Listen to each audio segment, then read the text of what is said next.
భారత పార్లమెంటు 2024 ఎన్నికల్లో భారత ప్రధానమంత్రి నరేంద్ర మోడీ మూడవసారి ప్రధానమంత్రిగా ప్రమాణ స్వీకారం చేయనున్నారు. ఈ ఎన్నికల్లో 293 స్థానాలు భారతీయ జనతా పార్టీ మిత్రపక్షాలు గెలుచుకున్నాయి.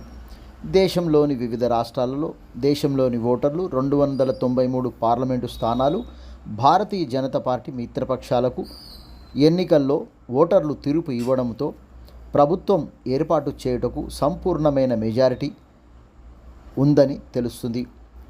ప్రభుత్వం ఏర్పాటు చేయుటకు అర్హత ఏర్పడిందని రాజ్యాంగం తెలిపిన ప్రకారంగా ఎన్నికల కమిషన్ తెలుపుతుంది.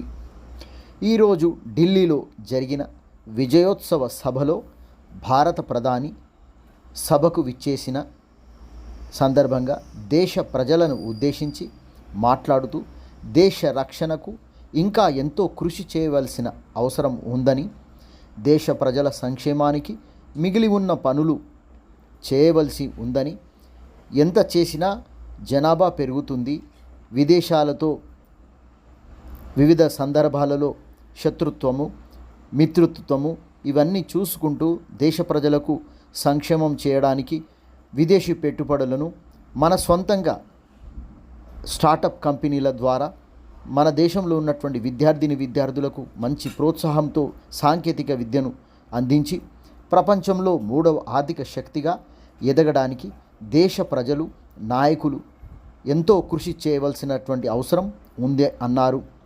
ఎన్డీఏకు మద్దతుగా తెలిపిన భారత ప్రజలకు మరియు పార్టీల నాయకులకు కార్యకర్తలకు అభినందనలు తెలిపిన భారత ప్రధాని నరేంద్ర మోడీ, దేశం ఎన్నో క్లిష్టమైన పరిస్థితులు ఇంకా ఎదుర్కొంటూనే ఉందని అన్నారు.